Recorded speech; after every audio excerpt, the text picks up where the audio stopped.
আবার চলে যাব হাওড়ার আন্দোলে আবাসনে ভয়াবহ আগুন, চারতলায় এখনো পর্যন্ত যা জানা যাচ্ছে চারতলায় এইভাবে আগুন লাগে, গ্যাস লিক করে আগুন লাগে, গ্যাসের সিলিন্ডার লিক করে দাও দাও আগুন জ্বলে এবং সেই আগুন দেখে পাড়া প্রতিবেশীরা এবং তার সঙ্গে সঙ্গে ওই অ্যাপার্টমেন্ট ওই আবাসনে যে ব্লকে আগুন লেগেছে সেই ব্লকের লোকজনের কি রিয়াকশন দেখুন। আগুনগুলো বেরোচ্ছে রে, ই বাবা এতক্ষণ অবধি রে বাবা রে কি অবস্থা।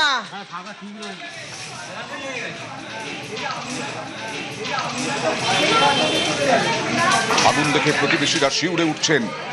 15 থেকে 20 জনকে অ্যাপার্টমেন্ট থেকে বের করা হয়েছে, কিন্তু একজন বৃদ্ধা তিনি বেরোতে পারেননি, দম বন্ধ হয়ে বা ঝলসে মৃত্যু হয়েছে। ভেতরের ছবি দেখুন, কিচ্ছু বাকি নেই, সমস্তটা পুড়ে খাক হয়ে গেছে। এই ভেতরেই পৌঁছে গেছেন আমাদের প্রতিনিধি সোমরাজ বন্দ্যোপাধ্যায়। সোমরাজ দেখালেন পুরোটা ঘুরে।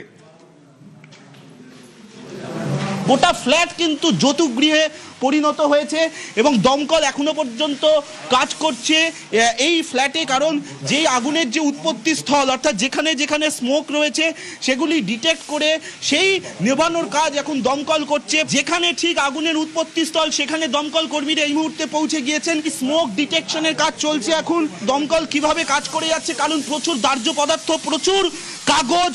বড় জামাই মানে তখন ঘরে কতজন ছিল? একাই ছিলেন উনি, বাকিরা তো সব কাজে বেরিয়েছে। দুই ফ্ল্যাটের কিন্তু দূরত্ব কিন্তু খুবই কম এবং পাশেরও একটা খালি মাঠ ছিল, মাঠের জন্য কিছুটা বাঁচানো গেছে তেমনটাই বলছেন। এবং যখনই আগুন লাগে যিনি মারা গেছেন তিনি একমাত্র ফ্ল্যাটে ছিলেন, আর কেউ ফ্ল্যাটে ছিলেন না। তার বড় জামাই যেটা জানালেন, এই ফ্ল্যাটের যে সিঁড়ি অর্থাৎ যেটা হচ্ছে এমার্জেন্সি সিঁড়ি, কত পুরনো ফ্ল্যাট সেটা দেখলেই বোঝা যাচ্ছে। সরাসরি চলে যাব আরো একবার আমাদের আরেক প্রতিনিধি অনুপের কাছে। অনুপ, একটা বিষয় পরিষ্কার করো তো, যে আমরা শুনেছিলাম প্রাথমিকভাবে একজন আশঙ্কাজনক অবস্থায় ভর্তি রয়েছেন, একজন তো মারাই গেছেন, এরকম কোনো খবর আছে? আরো একজন কি আশঙ্কাজনক অবস্থায় ভর্তি রয়েছেন? তবে আবাসনের জন্য অন্য বাসিন্দা তারা কিন্তু জানাচ্ছে একজনের যেমন মৃত্যুর ঘটনা ঘটেছে, একজনকে ইতিমধ্যেই হাসপাতালে ভর্তি করা হয়েছে, আরো যারা আটকে ছিল এই পাশের যে ফ্ল্যাট, প্রত্যেক ফ্ল্যাটে কিন্তু এই যে যাকে হাসপাতালে ভর্তি করা হয়েছে তিনি কোথায় ছিলেন? কারণ বড় জামাই তো বললেন, মৃতার বড় জামাই বললেন যে ওই ফ্ল্যাটে একাই ছিলেন ওই বৃদ্ধা। যাকে হাসপাতালে ভর্তি করা হয়েছে তিনি কোথায় ছিলেন?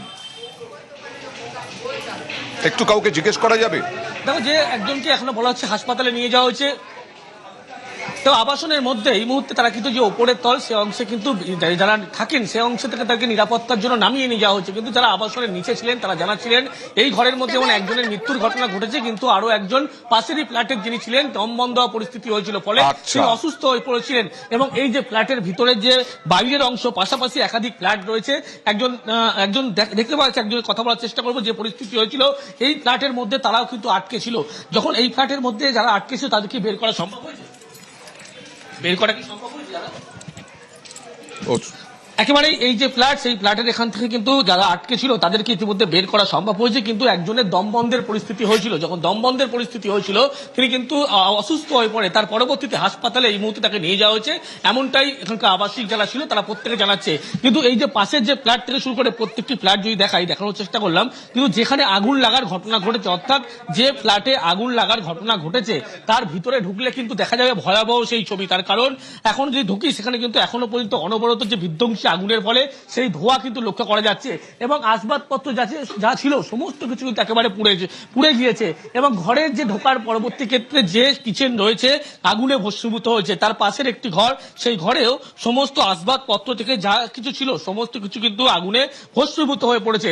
তার অপর প্রান্তে যদি আরো একটা ঘরের ছবি দেখাই, সেখানে কিন্তু ওয়াশিং মেশিন যা ছিল সমস্ত জিনিস কিন্তু একেবারে আগুনে ভয়াবহ যে আকার নিয়েছিল এই ছবি দেখেই কিন্তু স্পষ্ট। এবং পাশেই যে একটি বেলকনি রয়েছে, সেই বেলকনি যদি ছবি আমি দেখানোর চেষ্টা করি, ফাঁকা মাঠ এবং এই জায়গা থেকে কিন্তু সেখান থেকে তারা এক যে দমকলের আধিকারিক তারা প্রবেশ করার চেষ্টা করেছিল এবং শুধুমাত্র এই চারপাশ বেলকনি অংশ দেখালে এবং ঘরের পরবর্তীতে দেখানো ছবি যদি দেখাই, সেখানেও কিন্তু যে ছবি ভয়াবহ সেই ছবি, যার ফলে কিন্তু ঘরের মধ্যে সমস্ত জায়গা কিন্তু বুঝতে পেরেছি আমরা যে এই দেখছেন আপনারা পুড়ে খাক হয়ে গেছে, সমস্তটা পুড়ে খাক।